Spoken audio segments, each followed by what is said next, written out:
2020 has been quite the wild ride, and the world of football has been no exception. Who would have thought at the start of the year that we would go for most of 2020 without being able to attend games, that the 2019-20 season would have been halted for months on end, and that Patrick Bamford would score a Premier League hat-trick? Yes, it is a year which has got stranger at every turn, and Bamford is a useful segue since he is just the type of candidate that I was looking for when it came to this 7, and he is one of a number of honourable mentions. Subscriber Tran sent me a suggestion on Twitter requesting this video, or something very similar, and I thought that it was quite a good idea, hence why I'm doing it. So the focus of today's video is players who have surprised everyone in a good way this season. I say surprised everyone, but what I obviously mean is that they've surprised me, and I'm assuming that their performances have come as a surprise to all of you as well. Perhaps before the year is done, I could make another video looking at 7 players who have surprised us in 2020 for all of the wrong reasons, but for now, we'll stick to the positives. Here are 7 players who have surprised everyone, in a good way, in 2020. Michail Antonio. A thoroughly likeable player who started out in the non-league game before rising up all the way to the Premier League, Michail Antonio is someone whose inspired form comes as a welcome surprise.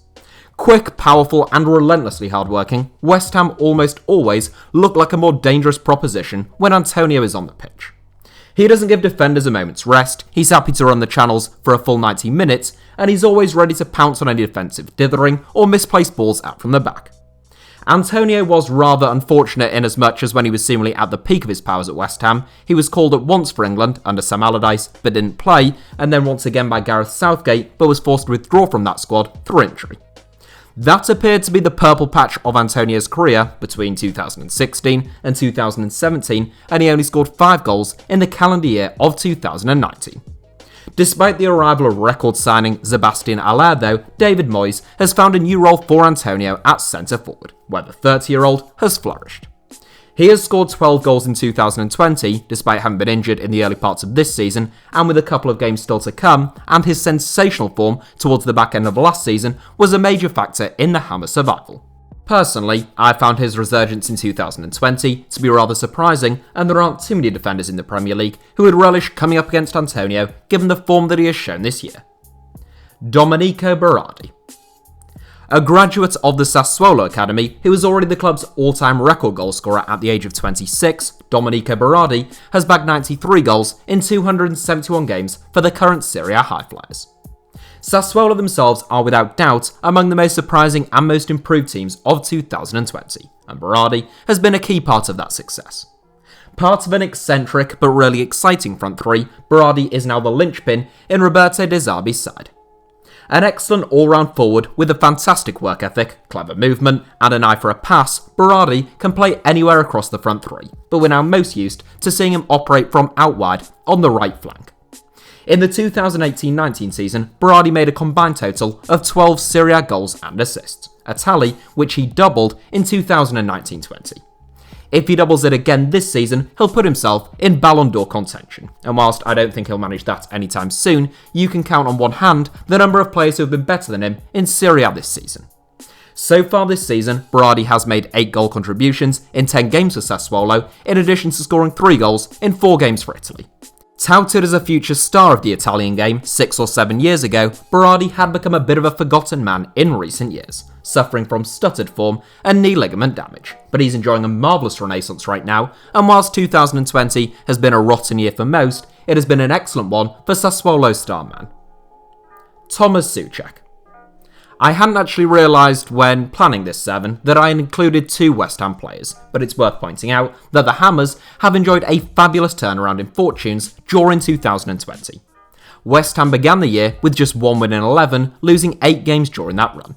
Things started to turn around following a 3-2 win against Chelsea early on in Project Restart, and the Hammers have only lost 5 of their 19 Premier League games since, recording 9 victories.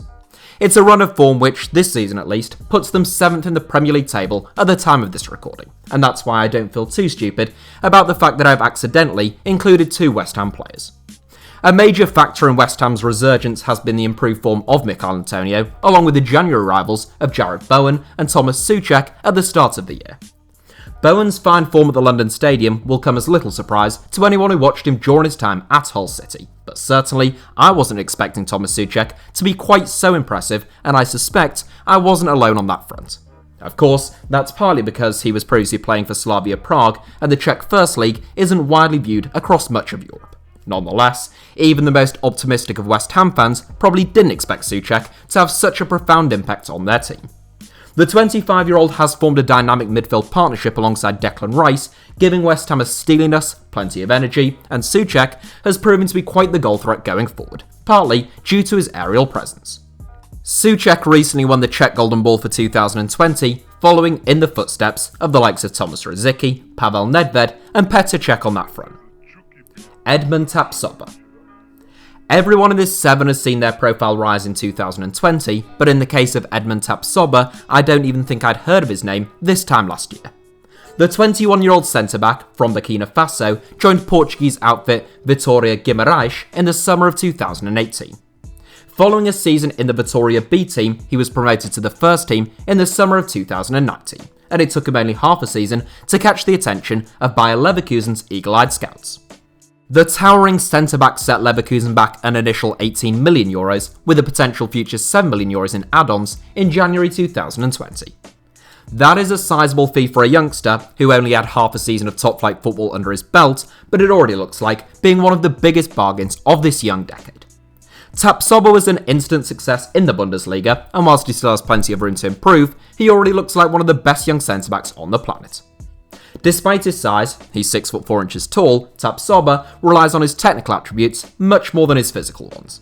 Composed, precise in the tackle, and accurate in the pass, Tapsouber has been likened to Jerome Boateng, and he listed the likes of Per Mertesacker and John Stones among his inspirations in an interview a few months back. By my reckoning, Tapsouber has the potential to be better than both of them, and his rise in 2020 has been a remarkable one. Dominic Calvert-Lewin. The conversation surrounding Dominic Calvert-Lewin following his move from Sheffield United to Everton had been a fairly consistent one for the last few years. He leads the line well, he puts himself about, but he doesn't score enough goals, and most people probably felt that was unlikely to change in any major way, or at least anytime soon. No one could accuse Calvert-Lewin of not scoring enough goals in 2020 though, unless it was Pele, since the 23-year-old has been in lethal form this year at Goodison Park. Calvert-Lewin has been transformed since Carlo Ancelotti's arrival on Merseyside, enjoying a meteoric rise which has seen him break into the England squad despite a plethora of excellent competition in his position. Prior to Ancelotti's arrival last Christmas, Calvert-Lewin had only scored 10 goals in all competitions in 2019. In the less than 12 months since, he has found the back of the net 24 times. This season, he has found the back of the net 14 times in 13 appearances for the Toffees, becoming the first Everton player to score 2 hat-tricks in a single month since Dixie Dean in November 1931. It's an incredible turnaround, and former Goodison favourite Duncan Ferguson has been credited with much of Calvert-Lewin's development, particularly the improvements to his jumping and heading technique. Calvert-Lewin always possessed a decent aerial presence, but he is now one of the best headers of a ball in the Premier League. He's also made huge strides in terms of the timing of his runs, particularly darting in at the front post, and his all-round movement makes him a huge asset to Everton, even on the rare occasions in which he isn't scoring goals. 12 months ago, you'd have said that Everton needed a new centre-forward if they had top 6 aspirations. Now you're thinking they do well to keep hold of Dominic Calvert-Lewin, but that's exactly what they've got to do if they have top 6 aspirations. A staggering transformation in such a short period of time. Teji Sarr. The most obscure name in this 7, no doubt, primarily because Ligue 1 gets a lot less recognition outside of PSG than Europe's other top 5 leagues, but subscribers to this channel know that I've been on a one-man crusade to defend the division at times over the last few years. Few football leagues on earth have given birth to such phenomenal talent as Ligue 1 over the last decade, although the Ligue 1 representative in this 7 isn't some staggeringly talented prospect like Eduardo Camavinga. No, Teji Sarr is about to turn 29 years old, yet he didn't play Ligue 1 football for the first time until the 2018-19 season. That is pretty staggering for a man who now looks like one of the best midfielders in the entire division. Sarr won promotion with Nimes in 2018 before signing for Montpellier in 2019. Sarr was born in Montpellier and came through the club's youth ranks but never registered a single first-team appearance. He cost the club €8.5 million to bring him back, and that has proved to be quite the bargain. A brilliant midfield all-rounder, Savanier tends to play in a bit of a box-to-box role, driving Montpellier forward, picking passes, and unleashing the occasional wonder strike. He has fantastic accuracy from range. It has to be said that Savanier was sublime in the 2018-19 campaign, but now he is turning on the style for a team with European ambitions, he has better players around him, and he seems to grow in confidence every week. He has won 4 Man of the Match awards in 12 games so far this season, and if the France squad wasn't so ridiculously talented, we might be talking about a senior international debut at the age of 29. A late bloomer of epic proportions. Zlatan Ibrahimovic. Talking of players who have aged like a fine wine, Zlatan Ibrahimovic is more than 10 years older than Teji Sarr. You might quite reasonably suggest that nothing that Zlatan Ibrahimovic does at this stage should come as any great surprise, given the remarkable career that he has had and the longevity that he has shown. But certainly, I did not expect this level of performance from Zlatan as a 39-year-old in 2020. Whilst he obviously had a fantastic 2018 and 2019 at LA Galaxy, there's no point pretending that the MLS is at the same level as Serie A, or not yet at least. When Ibrahimovic returned to AC Milan, many expected one last swan song, as the Swede penned a 6-month deal that would take him to the end of the season and, some presumed, retirement. However, Ibrahimovic had an excellent half-season at the San Siro, bagging 11 goals in 20 games as the outstanding forward in a long-struggling AC Milan side. In August, he was rewarded with an extended 1-year deal, and so far this season, he has scored 11 goals in 10 games, including 10 goals in 6 appearances in Serie A. Just to give you a quick reminder as to how absurd Ibrahimovic's form is, I will quickly name a handful of footballers, or ex-footballers, who are younger than him. Victor Valdez, Mikel Arteta, Kaká, Petr Cech, Kevin Nolan, Julian Lescott, and Adriano. In fact, Adriano is a particularly interesting example, since back in the 2004-05 season, they were 2 of the brightest talents in Serie A. Adriano scored 28 goals that season for Inter Milan, whilst Ibrahimovic scored 16 goals for Juventus.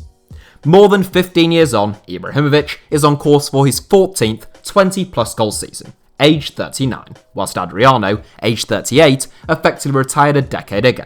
So, no matter how highly you think of Ibrahimovic, you'd surely need a crystal ball not to be pretty surprised by his incredible form in 2020 for AC Milan.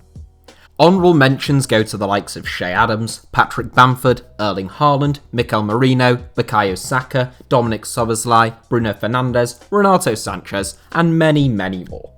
But that's it for today's video, so thank you all as ever for watching. Give us a like if you did enjoy the video, let me know your thoughts down below in the comments, and make sure that you are subscribed and have notifications turned on for HITC Sevens. Oh, and you can also find me on Twitter or Instagram via the username @HITC Sevens should you wish to do so.